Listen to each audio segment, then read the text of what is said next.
नमस्कार विद्यार्थी मित्रांनो, सह्याद्री अकॅडमीच्या ऑनलाईन प्लॅटफॉर्मवरती आपलं सर्वांचं सहर्ष स्वागत आहे।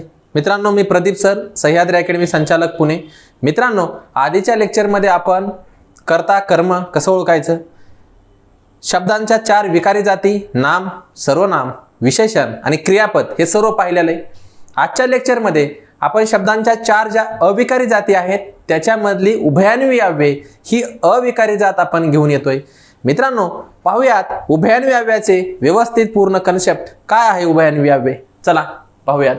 मित्रांनो, उभयान्वी अव्यय म्हणजे काय बघा, 2 शब्द किंवा 2 वाक्यांना जोडल्या जाणाऱ्या अविकारी शब्द जातीस उभयान्वी अव्यय असे म्हणतात। बघा मित्रांनो, लक्ष द्या, उभयान्वी अव्ययाचे मराठीत 2 प्रकार आहेत। एक आहे प्रधानत्व सूचक उभयान्वी अव्यय आणि दुसरा आहे गौणत्व सूचक उभयान्वी अव्यय। मित्रांनो, प्रधानत्व सूचक उभयान्वी अव्ययाचे 4 प्रकार आहेत। समुच्चय बोधक उभयान्वी अव्यय, दुसरा आहे विकल्प बोधक उभयान्वी अव्यय, तिसरा आहे न्यूनत्व बोधक उभयान्वी अव्यय आणि चौथा आहे परिणाम बोधक उभयान्वी अव्यय। तसंच दुसरा प्रकार आहे उभयान्वी अव्ययाचा, तो आहे गौणत्व सूचक उभयान्वी अव्यय। त्याचे 4 प्रकार आहेत। पहिला प्रकार आहे बघा स्वरूप बोधक उभयान्वी अव्यय, दुसरा आहे कारण बोधक उभयान्वी अव्यय, तिसरा आहे उद्देश बोधक उभयान्वी अव्यय आणि चौथा आहे संकेत बोधक उभयान्वी अव्यय। मित्रांनो, अशा पद्धतीने तुमच्या समोरच पीपीटी आहे। ह्याच्यामध्ये तुम्हाला दिसत असेल उभयान्वी अव्ययाचे 2 प्रकार, त्याच्यातले प्रधानत्व सूचकचे 4 प्रकार आणि गौणत्व सूचकचे 4 प्रकार। मित्रांनो, लक्ष द्या, या ठिकाणी समुच्चय बोधक उभयान्वी अव्यय कधी असते, जर 2 वाक्याच्या मध्ये किंवा 2 शब्दाच्या मध्ये आणि अन, आणखी, व, न, नी, तसेच, शिवाय हे शब्द असतील तर ते समुच्चय बोधक उभयान्वी अव्यय असतं। मित्रांनो, जर 2 शब्द किंवा 2 वाक्याच्या मध्ये किंवा, अथवा, वा, की, अगर, नाहीतर हे शब्द असतील तर ते विकल्प बोधक उभयान्वी अव्यय असते। मित्रांनो, 2 शब्दाच्या मध्ये किंवा 2 वाक्याच्या मध्ये पण, परंतु, तरी, परी, बाकी, किंतु हे शब्द असतील तर ते न्यूनत्व बोधक उभयान्वी अव्यय असते।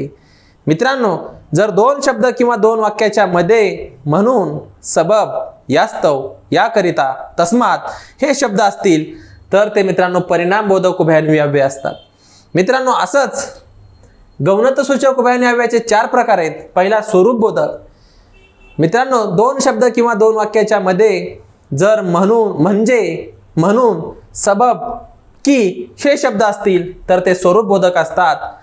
मित्रांनो, 2 शब्द किंवा 2 वाक्याच्या मध्ये कारण, काकी हे शब्द असतील तर ते कारण बोधक उभयान्वी अव्यय असतात। उद्देश बोधक। मित्रांनो, 2 शब्द किंवा 2 वाक्याच्या मध्ये म्हणून, सबब, यास्तव, की हे शब्द असतील तर ते उद्देश बोधक असते। मित्रांनो, शेवटचं संकेत बोधक उभयान्वी अव्यय कधी असते, जर, तर, की, म्हणजे हे शब्द 2 शब्द किंवा 2 वाक्याच्या मध्ये असतील तर ते काय असतात, संकेत बोधक उभयान्वी अव्यय असतात। अशा पद्धतीने मित्रांनो, ह्या उभयान्वी अव्ययाचे सर्व एक प्रकार व्यवस्थितपणे आपल्याला पाहिजेत आणि ते समजून घ्यायचे आहेत। तर चला चालू करूया। उभयान्वी अव्ययाचे 2 प्रकार आहेत। त्याच्यातला पहिला प्रकार प्रधानत्व सूचक उभयान्वी अव्यय। बघा मित्रांनो, प्रधानत्व सूचक उभयान्वी अव्यय कधी असते किंवा त्याची व्याख्या काय आहे बघा, अर्थाच्या दृष्टीने 2 वाक्ये जेव्हा एकमेकावर अवलंबून नसतात। मित्रांनो, नसतात हा शब्द खूप महत्वाचा आहे। जर असतात असा शब्द या ठिकाणी तयार झाला तर ते झालं गौणत्व सूचक उभयान्वी अव्यय। ते काय झालं, गौणत्व सूचक उभयान्वी अव्यय। लक्षात ठेवा, या ठिकाणी नसतात आहेत म्हणजे ते प्रधानत्व सूचक उभयान्वी अव्यय आहे। म्हणजे अर्थाच्या दृष्टीने 2 वाक्ये जेव्हा एकमेकावर अवलंबून नसतात तेव्हा त्याला प्रधानत्व सूचक उभयान्वी अव्यय असं म्हणतात, आणि अर्थाच्या दृष्टीने जेव्हा 2 वाक्ये एकमेकावर अवलंबून असतात तेव्हा त्यास गौणत्व सूचक उभयान्वी अव्यय असं म्हणतात। हे लक्षात ठेवा। मित्रांनो, प्रधानत्व सूचक उभयान्वी अव्यय पाहतोय। लक्ष द्या, प्रधानत्व सूचक उभयान्वी अव्ययाचे 4 प्रकार आहेत बरं का, ते आपल्याला आता पाहायचे आहेत। प्रधानत्व सूचक उभयान्वी अव्ययाची रचना कशी असते 2 वाक्याची पहिलं वाक्य हे पण प्रधान असतं आणि दुसरं वाक्य हे सुद्धा प्रधान असतं आणि ते दोन्ही वाक्ये एकमेकावर अवलंबून नसतात, हे लक्षात ठेवायचं मित्रांनो. बघा, प्रधानत्व सूचक उभयनिवी अव्ययाचे 4 प्रकार आहेत. त्याच्यातला पहिला प्रकार आहे समुच्चय बोधक उभयनिवी अव्यय. मित्रांनो, या उभयनिवी अव्ययाने पहिल्या विधानात आणखी भर टाकण्याचे काम केले जाते. मित्रांनो, महत्वाचं काय हे लक्षात घ्या. समुच्चय बोधक उभयनिवी अव्यय कधी असते? जर 2 शब्द किंवा 2 वाक्याच्या मध्ये आणि, अन, आणखी, व, न, नी, तसेच, शिवाय हे शब्द जर 2 वाक्य किंवा 2 शब्दाच्या मध्ये आले तर ते काय असतंय? समुच्चय बोधक उभयनिवी अव्यय असते. ते शब्द तुम्हाला इथं दिलेत बघा, आहेत. आणि, अन, आणखी, व, न, नी, तसेच, शिवाय हे शब्द मित्रांनो इथं दिलेत तुम्हाला बघा. हे शब्द जर 2 वाक्याच्या मध्ये असतील तर 100% ते काय असतंय? समुच्चय बोधक उभयनिवी अव्ययाचं वाक्य असते. बघा, उदाहरण बघा. विजा चमकू लागल्या आणि शब्द आला, समुच्चय बोधक उभयनिवी अव्यय. विजा चमकू लागल्या आणि पावसाला सुरुवात झाली.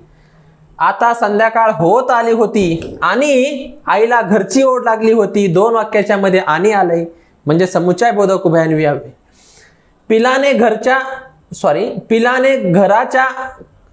घरट्या बाहेर मान काढली व किलबिलाट केला. घरट्या बाहेर आहे मित्रांनो, इथं घरच्या झालंय, इथं काय आहे? घरट्या बाहेर, नाही का? पिलाने घरट्या हा शब्दच नाही इथं. पिल्याने घरट्या बाहेर मान काढली व किलबिलाट केला. लक्ष द्या, काय आलं इथं? व आलं. समुच्चय बोधक उभयनिवी अव्यय.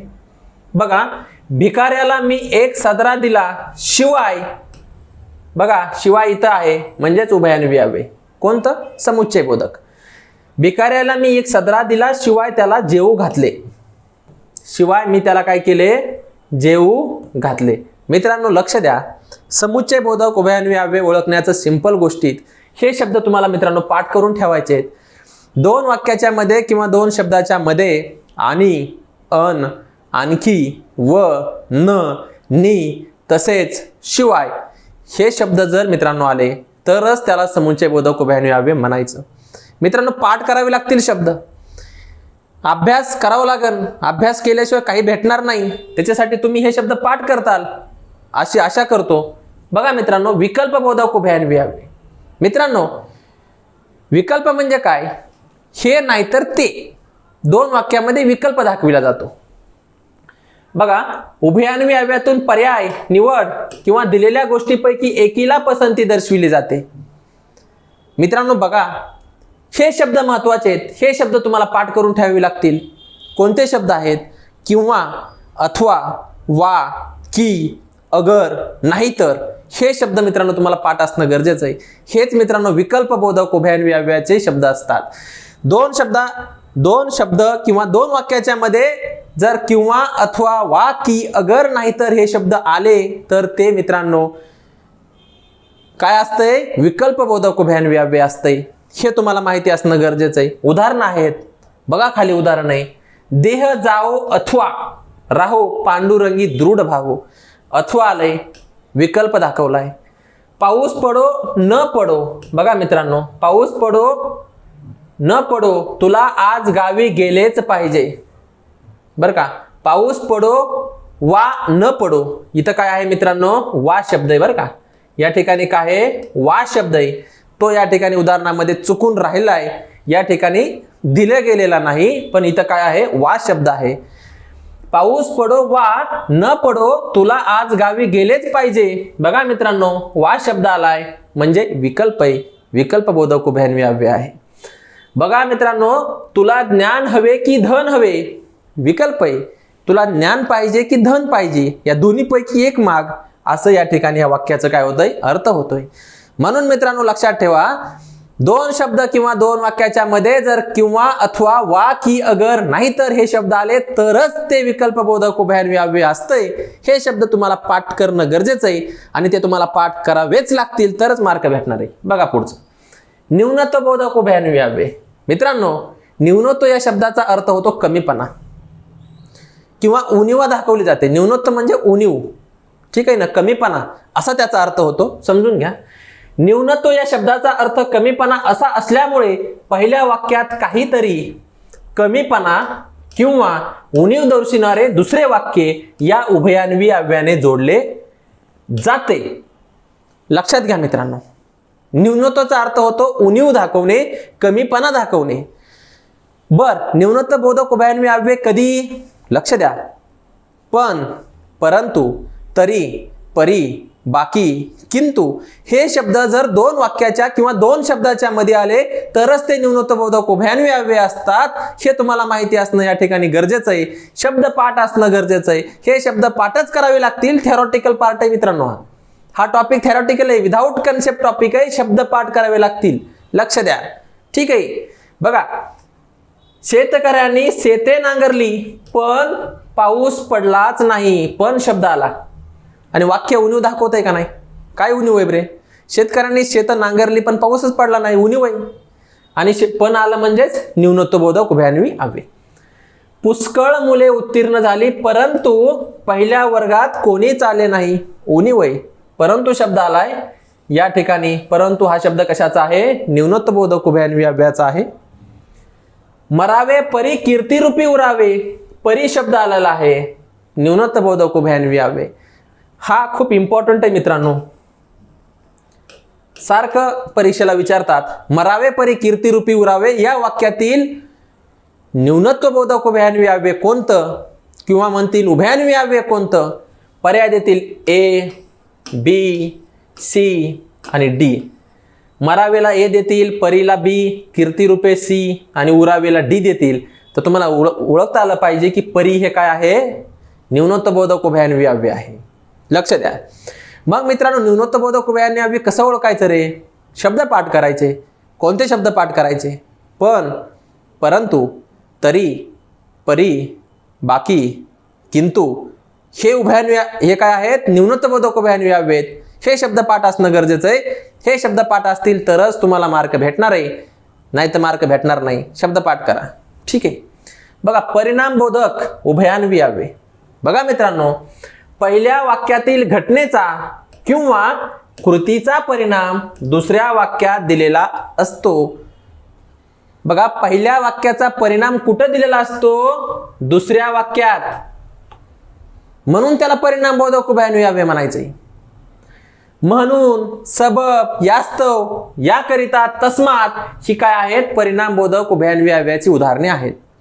हे पाठ करून ठेवायचंय. म्हणून, सबब, यास्तव, याकरिता, तस्मात हे पाठच करून ठेवायचंय. बघा मित्रांनो, तो आजारी होता म्हणून शाळेत आला नाही. आजारी असल्याचा परिणाम काय झाला रे? शाळेत आला नाही. परिणाम बोधक आहे. बघा, तिने मनापासून अभ्यास केला नाही. सबब, म्हणून तिला पहिला वर्ग मिळाला नाही. मित्रांनो, या ठिकाणी एकतर सबब येईल किंवा म्हणून येईल. बरं का, दोन शब्द आलेत, हे काढून टाका. असं म्हणा की हे शब्द आपल्या वाक्यामध्ये नाहीये. ठीक आहे, प्रिंट मिस्टेक आहे. बघा, तिने मनापासून अभ्यास केला नाही, सबब तिला पहिला वर्ग मिळाला नाही. बरं का, अभ्यास न करण्याचा परिणाम कशात झालाय?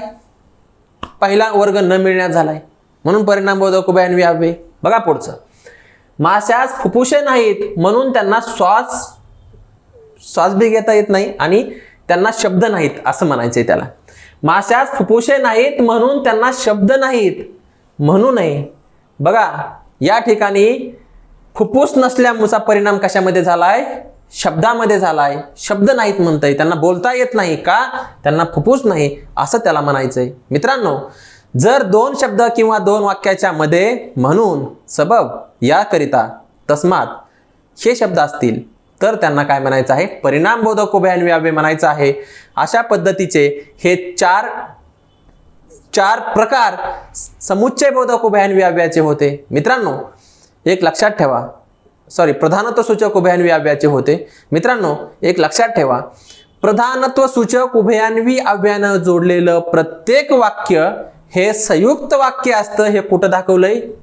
बघा, इथं दाखवलंय. कुठं? इथं.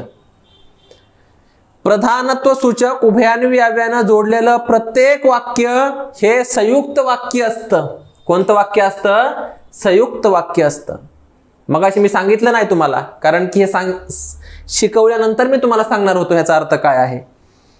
मित्रांनो, आणि, अन, आणिक, व, न, नी तसेच शिवाय हे समुच्चयबोधक उभयन्वी अव्ययाचे शब्द आहेत. किंवा, अथवा, वा, की, अगर, नाहीतर हे विकल्पबोधक उभयन्वी अव्ययाचे आहेत. पण, परंतु, तरी, परी, बाकी, किंतु हे न्यूनत्वबोधक उभयन्वी अव्ययाचे आहेत. म्हणून, सबब, यास्तव, याकरिता, तस्मात हे परिणामबोधक उभयन्वी अव्ययाचे शब्द आहेत. मित्रांनो, हे शब्द जेव्हा वाक्यात आलेले असतात आणि तुम्हाला परीक्षेला प्रश्न विचारतील हे वाक्य कोणतं आहे, तर तुम्हाला सांगावं लागतं की ते वाक्य कशाचं आहे? संयुक्त वाक्य आहे. म्हणजेच प्रधानत्व सूचक उभयन्वी अव्ययाचे जेवढे पण हे शब्द आहेत ते शब्द लावून जर वाक्य आलेलं असेल तर ते वाक्य संयुक्त वाक्य असतं, हे समजून घ्या. आणि स्वरूपबोधक, कारणबोधक, उद्देशबोधक, संकेतबोधकचे शब्द लावून जर वाक्य आलं असेल तर ते वाक्य गौण वाक्य असतं, त्यालाच मिश्र वाक्य म्हणतात. काय म्हणतात? मिश्र वाक्य म्हणतात. म्हणजे प्रधानत्व सूचक उभयन्वी अव्ययाने जोडलेली सर्व वाक्य हे संयुक्त वाक्य असतात आणि गौणत्व सूचक उभयन्वी अव्ययाने जोडलेली सर्व वाक्य हे मिश्र वाक्य असतात, असाच त्याचा अर्थ आहे. हे तुम्हाला समजणं गरजेचं आहे. ह्यासाठी तुम्हाला हे शब्दपाठ असणं गरजेचं आहे. शब्दपाठ असणं गरजेचं आहे. ठीक आहे, बघा पुढचं. मित्रांनो, बघा, लक्ष द्या. गौणत्व सूचक उभयन्वी अव्यय. मित्रांनो, जेव्हा प्रधान वाक्य प्लस गौण वाक्य असतं तेव्हा ते वाक्य गौणत्व सूचक असतं. बघा, प्रधान वाक्य प्लस गौण वाक्य बरोबर गौणत्व सूचक वाक्य म्हणजेच मिश्र वाक्य. कारण की गौणत्व सूचक उभयन्वी अव्ययाने जोडलेलं प्रत्येक वाक्य हे काय असतं? मिश्र वाक्य असतं. हे त्यातून काय होतंय? सिद्ध होतंय. मित्रांनो, बघा, गौणत्व सूचक म्हणजे काय? अर्थाच्या दृष्टीने दोन वाक्य जेव्हा एकमेकावर अवलंबून असतात, बघा, अवलंबून असतात, तेव्हा त्याला गौणत्व सूचक उभयन्वी अव्यय म्हणायचं. अवलंबून नसतात तेव्हा प्रधानत्व सूचक, आणि अवलंबून असतात तेव्हा गौणत्व सूचक उभयन्वी अव्यय असं म्हणतात. मित्रांनो, गौणत्व सूचक उभयन्वी अव्ययाचं दुसरं नाव आहे व्याधिकरण. काय आहे? व्याधिकरण हे त्याचं दुसरं नाव आहे. हे पण तुम्हाला माहिती असणं गरजेचं आहे. गौण वाक्य प्लस प्रधान वाक्य प्लस गौण वाक्य बरोबर मिश्र वाक्य म्हणजेच गौणत्व सूचक उभयन्वी अव्ययाने जोडलेली सर्व वाक्ये हे काय असतात? मिश्र वाक्य असतात. हे तुम्हाला यातून सिद्ध होतंय. बघा मित्रांनो, गौणत्व सूचक उभयन्वी अव्ययाचे 4 प्रकार आहेत. त्यातला पहिला प्रकार आहे स्वरूपबोधक उभयन्वी अव्यय. मित्रांनो, ह्याच्यात काय होतं? या उभयन्वी अव्ययाने मागील शब्दाचा खुलासा किंवा एखाद्या वाक्याचे स्वरूप किंवा एखाद्या वाक्याचे म्हणणे गौण वाक्यात दर्शवले असते. म्हणजे एक वाक्य प्रधान असतं आणि एक वाक्य गौण असतं, त्यालाच गौणत्व सूचक उभयन्वी अव्यय असं म्हणतात. म्हणजे पहिल्या वाक्य हे दुसऱ्या वाक्यावर अवलंबूनच असतं, म्हणून त्याला स्वरूपबोधक उभयन्वी अव्यय असं म्हणतात. लक्ष द्या मित्रांनो, स्वरूप म्हणजे काय? पहिल्या वाक्याचं स्वरूप हे दुसऱ्या वाक्यामध्ये उघड केलेलं असतं. म्हणजे 1 रुपया म्हणजे 100 पैसे, 1 किलोमीटर म्हणजे 1000 मीटर. मित्रांनो, 1 किलोमीटर म्हणजे 1000 मीटर आहे, बरोबर आहे का नाही? पहिल्या वाक्याचं स्वरूप उघडून दुसऱ्या वाक्यात दाखवलंय. बघा, संभाजी राजे म्हणून शिवाजी राजे एक पुत्र होते. बघा, संभाजी राजे यांचं स्वरूप उघडून दाखवलंय की ते शिवाजी राजेंचे एक पुत्र होते. अशा पद्धतीने मित्रांनो 1 किलोमीटर म्हणजे 1000 मीटर. बघा मित्रांनो, 1 किलोमीटरचं स्वरूप या ठिकाणी 1000 मीटर असं दाखवलंय. अशा पद्धतीनं 1 रुपया म्हणजे 100 पैसे. मित्रांनो, 1 रुपया म्हणजे किती पैसे होतात? 100 पैसे होतात. स्वरूप उघडून दाखवलंय अशा प्रकारे. मित्रांनो, पहिल्या वाक्याचं स्वरूप जर दुसऱ्या वाक्यामध्ये उघडून दाखवलेलं असेल तर त्याला म्हणायचं स्वरूपबोधक उभयन्वी अव्यय. लक्षात ठेवा, उदाहरणं तुमच्या समोर आहेत. स्वरूपबोधक उभयन्वी अव्यय कोणते आहेत? म्हणून, म्हणजे आणि की हे 3च आहेत. लक्षात ठेवा, म्हणून, म्हणजे आणि या ठिकाणी पण म्हणजे आला आहे. ठीक आहे. गुरुजी म्हणाले की पृथ्वी गोल आहे, हे पण उदाहरण या ठिकाणी तुम्ही घेऊ शकताय. कोणतं घेऊ शकताय? गुरुजी म्हणाले की पृथ्वी गोल आहे. बघा मित्रांनो, गुरुजी म्हणाले, बघा म्हणाले या ठिकाणी, गुरुजी म्हणाले की पृथ्वी गोल आहे. गुरुजींना कशाचं स्वरूप उघडून दाखवलं रे? पृथ्वीचं. म्हणून स्वरूपबोधक उभे आणि व्यावे. गुरुजी म्हणाले की पृथ्वी गोल आहे. या ठिकाणी कीचं पण उदाहरण मी घेतलं. काय उदाहरण घेतलं? गुरुजी म्हणाले की पृथ्वी गोल आहे. बघा, गुरुजींनी कशाचं स्वरूप उघडून दाखवलंय? पृथ्वीचं. अशा प्रकारे म्हणजे पहिल्या वाक्याचं स्वरूप जर दुसऱ्या वाक्यामध्ये उघड केलं असेल तर त्याला काय म्हणायचं? काय म्हणायचं? लक्षात ठेवा, त्याला म्हणायचं स्वरूप बोधक उभयान्वी व्यावे. आणि विसरायचं नाही मित्रांनो, लक्षात ठेवा. पुढचं बघा मित्रांनो, कारण बोधक उभयान्वी व्यावे. कारण बोधक जर दोन वाक्याच्या मध्ये दोनच शब्द आहेत, कारण आणि काकी. काकी म्हणजे घरची काकी नाही बरं का, नाही तर तुम्ही चुलतीला पण काकी म्हणता, बरोबर आहे ना? आपण चुलतीला काकी म्हणतो, ती काकी नाही. ही काकी म्हणजे कारण की. ह्या काकीचा अर्थ काय होतो? कारण की. लक्षात ठेवा. बघा, कारण बोधक उभयान्वी व्यावे या प्रकारात प्रधान वाक्यातील घटनेचे कारण दर्शविणारे गौण वाक्य जोडणाऱ्या उभयान्वी व्याव्यांना कारण बोधक उभयान्वी व्यावे असं म्हणतात. मित्रांनो, व्याख्या कोणी परीक्षेला विचारित नाही. ठीक आहे, व्याख्या कोणी परीक्षेला विचारित नाही. तुम्हाला परीक्षेला सरळ सरळ उदाहरण दिलं जाईल. ही उदाहरणं तुम्हाला परीक्षेला विचारतील. ठीक आहे, तुम्हाला ती ओळखता आली पाहिजे की हे समुच्चय बोधक आहे, विकल्प बोधक आहे, न्यूनत्व बोधक आहे, परिणाम बोधक आहे, स्वरूप बोधक आहे, कारण बोधक आहे, उद्देश बोधक आहे की संकेत बोधक आहे, हे ओळखता आलं पाहिजे मित्रांनो. ह्याच्यावरतीच प्रश्न असतो परीक्षेला. बघा प्रश्न कसा असतो, त्याला शिक्षा झाली कारण त्याने चोरी केली. वाक्यात कारण शब्द आलाय, लक्ष दे. कारण शब्द आलाय, कारण आहे म्हणजे कारण बोधक उभयान्वी व्यावे. लक्ष ठेव. मला भारतीय कापडे आवडतात. काकी.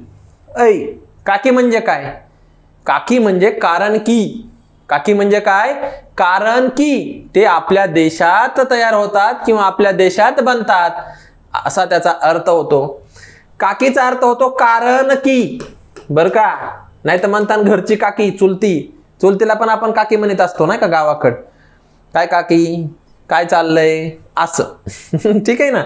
लक्षात ठेवा, नाहीतर गडबड व्हायची. दिलेल्या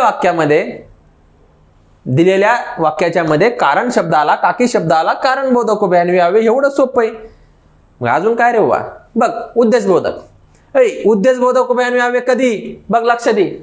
प्रधान वाक्याच्या कृतीचा हेतू किंवा उद्देश गौण वाक्यातून दर्शविला जातो, म्हणून त्याला उद्देश बोधक उभयान्वी व्यावे म्हणायचं. म्हणजे काय मित्रा? चांगले औषध उपचार मिळावेत म्हणून गोविंदराव मुंबईला गेले. त्याचा हेतू काय होता रे? उद्देश काय होता? गोविंदरावांचा उद्देश होता की त्यांना चांगले औषध उपचार मिळावेत म्हणून ते मुंबईला गेले. लक्ष द्या. म्हणून, सबब, यास्तव हे शब्द काय असतात? उद्देशबोधक असतात. आता इथं बी म्हणून आलंय, त्याच्या आधी पण म्हणून होतं, त्याच्या आधी पण म्हणून होतं, पण ओळखता आलं पाहिजे कार्यक्रम, नाही तर गेला मार्क. लक्ष दे. हे बघ, इथं पण होतं म्हणून, इथं पण म्हणून होतं.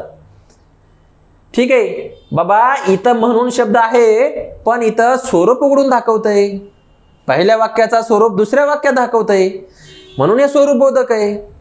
1 किलोमीटर म्हणजे 1000 मीटर. ह्या 1 किलोमीटरचं स्वरूप उघडून दाखवलंय दुसऱ्या वाक्यामध्ये, म्हणून ते स्वरूप बोधक आहे. लक्ष दे बर का, हे समजलं पाहिजे बाळा तुला. उद्देश बोधक म्हणजे काय? बघा, चांगले गुण मिळावेत म्हणून ती खूप अभ्यास करते. लक्ष दे. चांगले गुण मिळावेत हा काय झाला? उद्देश झाला का नाही? चांगले गुण मिळावेत हा प्रत्येकाचा उद्देश असतो की, म्हणून ते उद्देश बोधक उभयान्वी व्यावे. लक्ष दे. त्याला मुंबईला जायचे आहे, सबब तो शाळेला येणार नाही. इम्पॉर्टंट वाक्य. काय म्हणतंय? त्याला मुंबईला जायचे आहे, त्याला मुंबईला जायचे आहे, सबब तो शाळेला किंवा शाळेत येणार नाही. बघ, त्याचा उद्देश काय आहे? त्याचा उद्देश असा आहे की त्याला मुंबईला जायचंय, त्याच्यामुळं तो काय करणार नाही? शाळेत येणार नाही. हा त्याचा काय उद्देश होता की त्याला उद्देश आहे, मुंबईला जायचा उद्देश आहे त्याचा, म्हणून तो शाळेत येणार नाही. हे लक्षात ठेवा. बघा, विजेतेपद मिळावे यास्तव त्यांनी खूप प्रयत्न केले. त्याचा उद्देश काय होता रे? विजेतेपद मिळवायचा उद्देश होता का नाही? बरोबर आहे का नाही? इथं जसं त्याला मुंबईला जायचं म्हणजे शाळेत जायचं नाही, मुंबईला जायचं हा त्याचा उद्देश आहे, तसं इथं काय उद्देश आहे? विजेतेपद मिळावा यासाठी त्यांनी मेहनत केली भरपूर. विजेतेपद मिळावे यास्तव त्यांनी खूप प्रयत्न केले. समजतंय का? त्याचा उद्देश आहे. काय उद्देश होता त्याचा उद्देश असा होता की खूप मेहनत केली पण त्याला विजेतेपद मिळालं नाही. का मिळालं नाही हे वाक्यावरूनच कळतंय की विजेतेपद मिळावे यास्तव त्यांनी खूप प्रयत्न केले पण भेटलंय का? नाही भेटलं. त्याचा उद्देश होता विजेतेपद मिळवायचा पण तो साध्य झाला का? नाही झाला साध्य. मित्रांनो, जर दिलेल्या वाक्यामध्ये उद्देश दर्शक शब्द किंवा उद्देश झाल्याचा बोध होत असेल तर त्याला उद्देश बोधक उभयान्वयी अव्यय म्हणा. जर विकल्प दाखवत असेल वाक्यामध्ये जर वाक्यामध्ये या ठिकाणी स्वरूप दाखवत असेल, एखाद्या वाक्याचं स्वरूप दुसऱ्या वाक्यात दाखवत असेल तर त्याला स्वरूप बोधक म्हणा. ह्या दोघांमध्येच मार्क जाऊ शकतो. बघा, विकल्प बोधक आणि उद्देश बोधक हे समजणं लय गरजेचं आहे.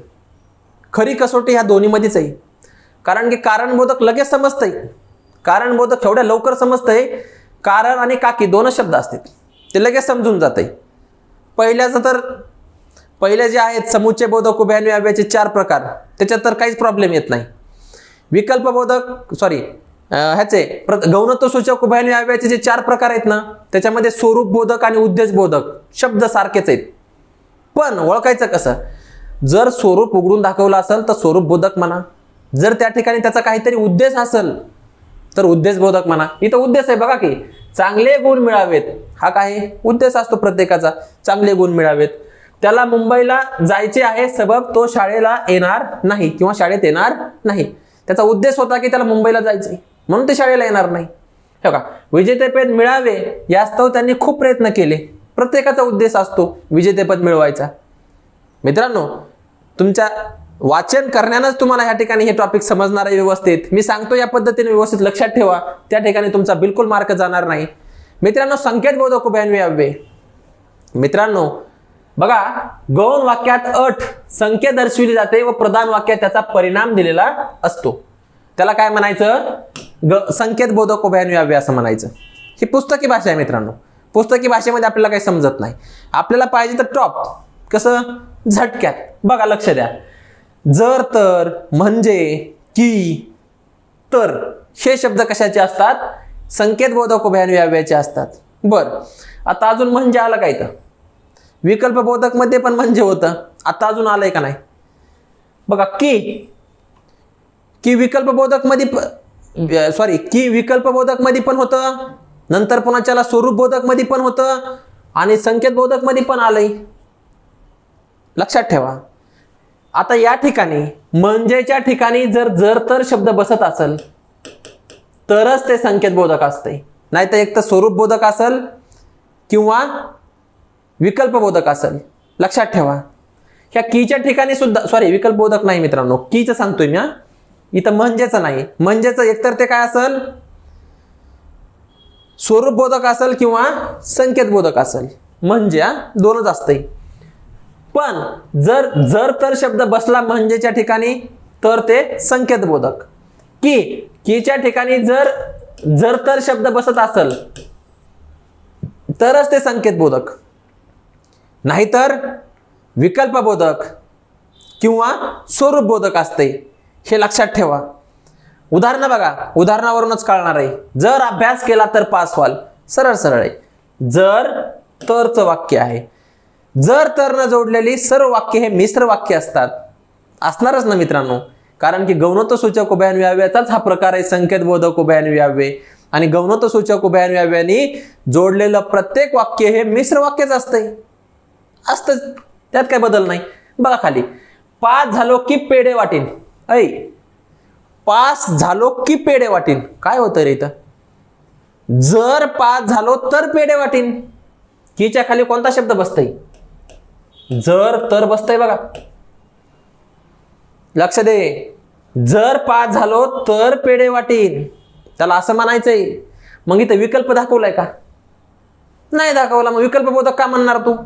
हातानं मार्क का घालवणार परीक्षेला? घालवायचं असेल तर घालव, मी सांगतोय ते लक्षात ठेव. जर तर बसला तर सरळ सरळ संकेत बोधक. बघा, पास झालो की पेढे वाटेल, तर मी त्याला स्पष्ट काय म्हणायचंय, जर पास झालो तरच पेढे वाटेल, नाही तर नाही वाटणार. नापास झाले वाटणार आहे का? नाही वाटणार ना. म्हणजे कीच्या ठिकाणी जर तर शब्द बसला तरच ते काय असणार आहे, संकेत बोधक असणार आहे. लक्ष दे. बघ पुढचं बघ, तू इशारा कर म्हणजे मी येईल. तू इशारा कर म्हणजे मी येईल. ऐ लक्ष दे, म्हणजेच्या ठिकाणी जर तर शब्द बसतो मित्रांनो. बसतोय का नाही बघा. जर तू इशारा केलास तर मी येईल, बसतोय का नाही जर तर शब्द? म्हणून म्हणायचं ह्याला संकेत बोधक उभयान्वयावे. लक्ष द्या, या ठिकाणी कीच्या खाली जर तर शब्द बसला, म्हणजेच्या खाली जर तर शब्द बसला तरच ते या ठिकाणी संकेत बोधक उभयान्वयाचं काम करत असतात. नाहीतर ते विकल्प बोधक की असल्यानंतर होऊ शकतं किंवा स्वरूप बोधक पण होऊ शकतं. हे तुम्हाला माहिती असणं गरजेचं आहे मित्रांनो. ह्याच्यामध्ये तुम्हाला लक्षात ठेवणं गरजेचं आहे की शब्दाच्या खाली जर तर शब्द बसला, म्हणजे या शब्दाच्या खाली जर तर शब्द बसला तर ते संकेत बोधक उभयान्वयावे असणार आहेत. हे बिलकुल पण विसरायचं नाही. ठीक आहे. अशा पद्धतीने मित्रांनो आपण उभयान्वयावे नावाचा टॉपिक आज पाहिलेला आहे. मित्रांनो, या उभयान्वयावे नावाच्या टॉपिकमध्ये आपण काय शिकलो बघा मित्रांनो. उभयान्वयाव्याचे दोन प्रकार आहेत. दोन शब्द किंवा दोन वाक्यांना जोडल्या जाणाऱ्या अविकारी शब्द जातीस उभयान्वयावे असं म्हणतात. त्याची व्याख्या आहे. ह्याचे दोन प्रकार आहेत. त्यातला पहिला प्रकार आपण पाहिला प्रधानत्व सूचक उभयान्वयावे. दुसरा प्रकार गौणत्व सूचक उभयान्वयावे. प्रधानत्व सूचक उभयान्वयाचे चार प्रकार पाहिले. पहिला प्रकार पाहिला समुच्चय बोधक उभयान्वयावे. मित्रांनो, समुच्चय बोधक उभयान्वयावे कधी? जर दोन शब्द किंवा दोन वाक्याच्या मध्ये आणि, अन, आणखी, व, न, नी, तसेच, शिवाय हे शब्द आले तर ते असतात समुच्चय बोधक उभयान्वयावे. दुसरा प्रकार पाहिला विकल्प बोधक उभयान्वयावे किंवा अथवा, वा, की, अगर, नाहीतर हे दोन शब्द दोन वाक्याला जोडून आले, म्हणजे हे शब्द जर दोन वाक्यांना किंवा दोन शब्दाला जोडून आले तर ते असतात विकल्प बोधक उभयान्वयावे. तिसरा प्रकार पाहिला न्यूनत्व बोधक उभयान्वयावे. मित्रांनो, दोन शब्द किंवा दोन वाक्याच्या मध्ये जर, पण, परंतु, तरी, परी, बाकी, किंतु हे शब्द आले तर ते असतात न्यूनत्व बोधक उभयान्वयाव्याचे. मित्रांनो, नंतर पाहिलं परिणाम बोधक उभयान्वयावे. मित्रांनो, पहिल्या वाक्याचा परिणाम दुसऱ्या वाक्यामध्ये होत असेल तर ते परिणाम बोधक उभयान्वयावे असतं. म्हणून सबब, यास्तव, याकरिता, तस्मात हे शब्द त्या वाक्यांना जोडून आलेले असतात. मित्रांनो, गौणत्व सूचक उभयान्वयाचे चार प्रकार पाहिले. त्यातला पहिला प्रकार पाहिला स्वरूप बोधक उभयान्वयावे.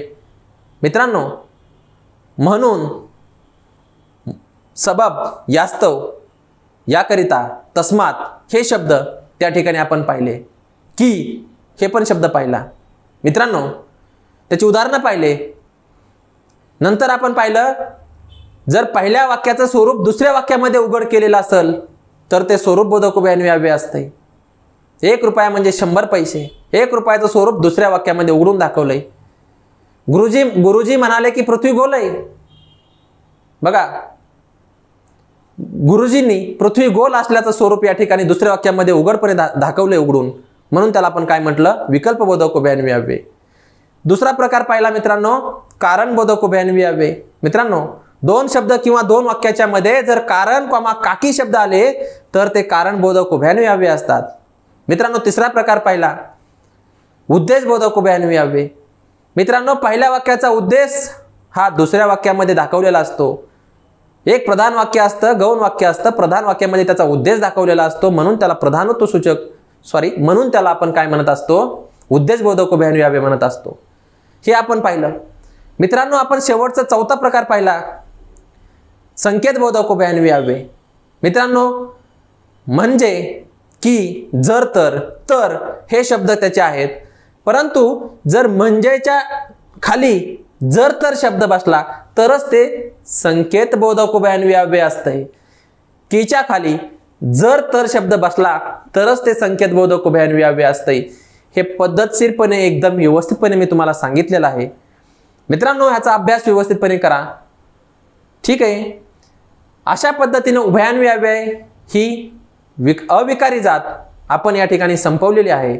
मित्रांनो, पुढचा टॉपिक घेऊन मी येणार आहे. टॉपिकचं नाव असणार आहे केवळ प्रयोगी अव्यय. केवळ प्रयोगी अव्यय घेऊन मी पुढच्या लेक्चरमध्ये येतोय.